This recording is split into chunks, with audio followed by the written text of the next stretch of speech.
When the art day gets rough, you just gotta keep on punching. And here's your Thunder Punch Daily with Jersey Drozd. So in the year 2000, Disney released the Fantasia 2000 film in theaters, and I remember going to see it in IMAX. I think it felt like an event at the time. It was new musically inspired animation anthology from the mighty Disney. So, of course, I went to go see it. And to tell you the truth, I don't remember hardly any of the short stories in it. There's something with butterflies and Beethoven, and something with a volcano and a bunch of green spaces and like an earth goddess character. But the one that landed right square between my eyes, and I remember like crystal clear certain images from it. I haven't watched it, probably, I guess, in 22 years, but I remember very clearly how, like, this sort of landing on me and me like really responding emotionally was the Rhapsody in Blue piece, which if you haven't seen it, is this sort of short story about 5 or 6 different people all living in New York City, and they all are in a situation where they're longing for something. So there's this young man who works on a construction site, but he really wants to play the drums. There's a guy who's down on his luck and just wants to find a job. He's hungry. He's looking for work. He wants to do an honest day's work. He actually at one point tries to steal an apple, and the police chase him away because he's just desperate. There's a little girl whose parents are very important, busy business people, and they have no time for her. So she's just ushered off from nanny to,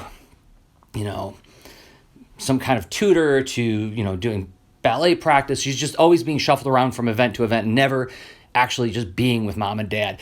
There's this guy who I think the premise is he's kind of like a henpecked character. His wife is dragging him around town, and he just wants to just relax and have fun, but she's sort of treating him as her personal servant throughout the story. Anyway, the part that hit me was when I guess it would be the climax of the story where things pivot.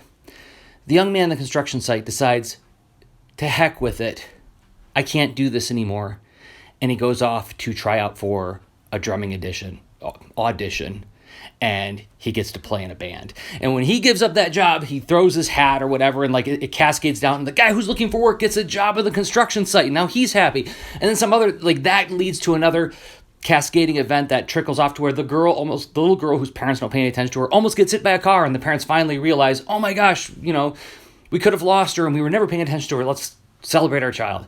I'm getting emotional just talking about this cartoon I haven't watched in 20 years. And the henpecked guy winds up going, I forget how, but he's like, it ends with him like dancing with a bunch of dancing girls in this really joyful, not like gross lecherous way. And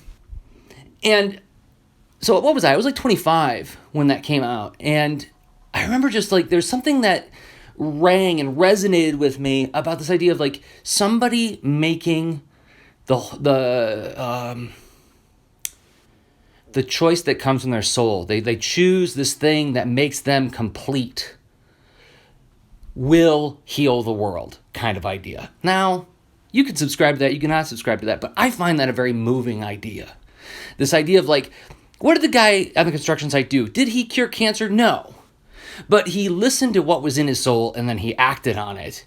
And without his knowledge, it made it like rippled out and made all these other things better. I think there's something about that. There's something about recognizing and articulating our interconnectedness that I find really moving. And I think this is the same reason I really enjoy choral music. I don't go to like the opera, and I don't go to like symphonic performances all that often, maybe once a year. But there's something about choral music that I find really deeply moving too. Just like so many people harmonizing their voices in that way, it just like hits me right in the middle. So why am I sharing this?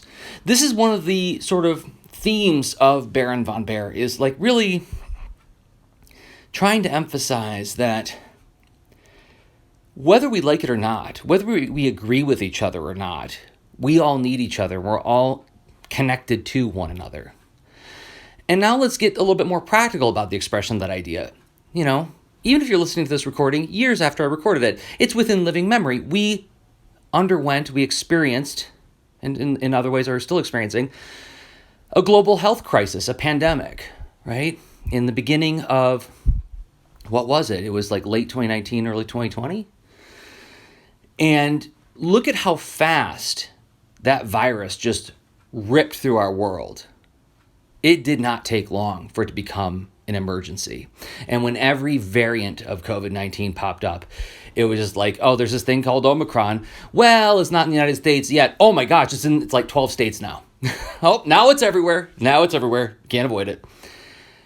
That right there just is, I can't imagine a clearer picture of our interdependence. And it really does, I mean, in the same way that I feel so moved by the image from Fantasia 2000, I'm also sort of deeply saddened by how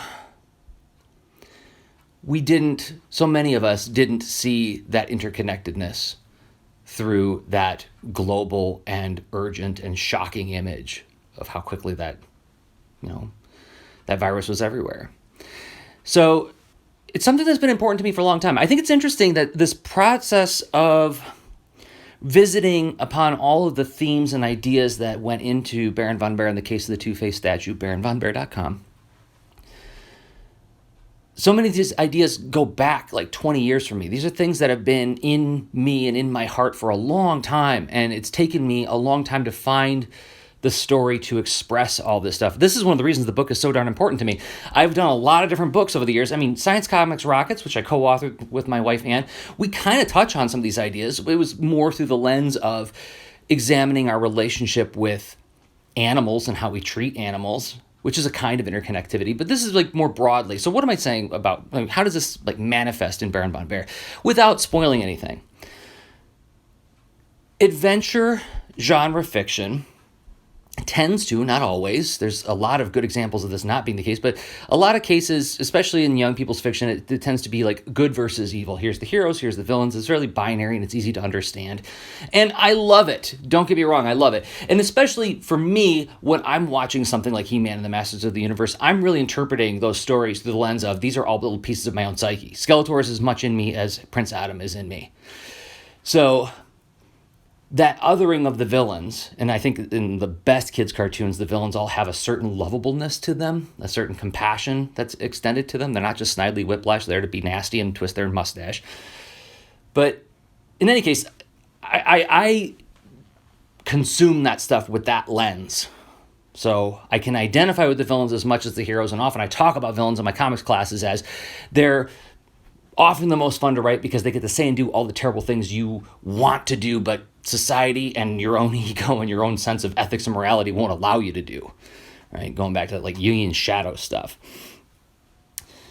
But there's something also, I think, kind of, I don't want to say dangerous, but there's something I find a lot of discomfort in exploring adventure stories with a clear hero, clear villain. And I'm not saying I want to bring in anti-heroes or any kind of like subtle gradations of heroism. It's just that the interconnectedness gets lost when you turn it into, well, there's the villain we have to conquer. I'm reminded of something I read, again, this goes back 20 years now, when I first read the Tao Te Ching. And it was another moment that just like really, I felt like something was opening up in front of me when I started reading that book. And there's a line in it that runs something along the lines of, the master enters the battlefield gravely as if attending a funeral, because demonizing an opponent not only is horrible to them, but it does something bad to you. It ruins something inside of you. I talk about this a lot in that Transformers podcast I did with my buddy Hoover 4 million years later, really examining this kid's cartoon where there's like, here's the heroes, here's the villains, we hate the villains, don't we? They're bad. We don't hate the villains because the writers were really careful to make the villains really interesting and lovable in their own way. Anyway, so I knew with Baron von Baer, I didn't want to do a story where the villain is thrown down a pit. The villain is disposed of in some way. This power is taken away, and then he's humiliated and run out of town by everybody. There's an element of that in the story. There is a piece of that, because I do think there is a cathartic value, and there's also the notion that some, to quote the sorceress from He-Man and the Masters of the Universe, some people are just blind. They can't tell right from wrong. And if you can't negotiate with them, well, then maybe it's the time to run them out of town, because like they're toxic for your environment. But recognizing that even if you don't agree on everything, we all have to live in this world, and we're all interconnected in some way. And finding another way. I mean, this is, again, not to keep talking about He-Man, because I talk about it enough, but it's one of the reasons I love that cartoon so much, because like he really does try to find every conceivable option besides hurting anybody. But yet he'll still taunt Skeletor. He'll still call him names and stuff, and he'll still tell him that, like, no, you're pure grade A wrong about this. But if he can negotiate with somebody, he'll do it. And I think that method points to a recognition that we all are connected in some way, and we all have to deal with each other whether we like it or not. So that's an important piece of the story for me. Now, I feel like stories like, when I begin teasing out this idea, I immediately think of films like Jim Henson's The Dark Crystal, where, spoilers, wait for it, you can fast forward 5 seconds, at the end, the villains, the Skeksis and the Mystics, who are sort of like the wizards supporting our heroes, we find out that they're two halves of a whole, and they get like reunited at the end, right? And so that's like a very clear and sort of, I wouldn't say on the nose, but it's like a very strong statement of the principle that I'm talking about. It's like expressing like how I consume children's fiction in my head, but in a very visual and clear way within the narrative, that they're both in you. I didn't want to go that far. I didn't want, because like another thing that I try to avoid in my work is I don't want it to come across as teaching. I want there to be supportive material in the work, but it's really, again, first and foremost, I've said this a lot, it's an entertainment. And so I didn't, and I'm not saying that Dark Crystal's not an entertainment, by the way. I'm just saying that like that kind of like very direct and clear and unambiguous depiction of a theme was something I wasn't quite as eager to do in Baron von Bear, but I wanted it to be there. So the climax of the book involves, it's adventure fiction. There's a battle, and it's a cool looking battle, if I do say so myself. And I will, because I think there's some really nice looking pages in there. There's a scene where somebody like makes a dive out of the sky and smashes into the ground. It does that rippling thing, and I think it looks really cool, and there's a lot of emotion tied into that moment. It's really cool. You should check it out at baronvonbear.com. But how the problem is ultimately solved is not in physically overcoming somebody. I've been talking about this for a decade now. Since I did my very first Boulder and Fleet mini comic, which was, it was like about 10, 12 years ago. I became very focused and intent on exploring exciting action adventure where the battle isn't concluded with the physically overcoming of a villain. Like I said, it feels cathartic when it happens. And catharsis is a useful and real thing. But I'd like to have both. I'd like to have the catharsis, but I'd also like to have the hero actually do their level best to circle back to this kind of interconnectedness, because turning a villain, or rather treating another person as a villain, does something nasty to the hero as well, in my opinion. So, that's one of the themes of the book. I hope, if that resonates with you, I hope you will check out Baron von Bear at baronvonbear.com. I said the web address, I think, 3 times in this one. And if you like the way I think about these kinds of storytelling principles, ideas, and philosophies, you can suggest or ask more follow-ups via baronvonbear.com/AMA. That's an Ask Me Anything. And you can propose a thought, question, or wondering. Doesn't have to be anything as fully formed as a question. I'll do my best with what you send me, and it's totally anonymous. I'm not collecting names or email addresses. Just trying to find out what you're curious about so I can bring it to these microcasts to help make people more aware of this book that means so much to me. I mean, I hope you heard it in there. I mean, I like, there was a couple times where I had to keep, like, slow down to, like, it's like, oh, I'm gonna get a little weepy as I talk about interconnectedness. So thank you for believing in this project and supporting it, and however you do it, by clicking whatever buttons are there at baronvonbear.com. And I'll be back soon with another Thunder Punch Daily, and until then, remember, everybody, Helping his dragon friend sure kept He-Man busy today, and Brindle's tests were pretty tough. In one of those tests to prove his courage, he was challenged to a fight, but He-Man wouldn't fight. The fact is, fighting never proves anything. Trying to find a peaceful way to settle a problem is usually the best way. And if someone calls you a coward or a chicken, don't let it worry you. It often takes more courage not to fight. Until later, bye now.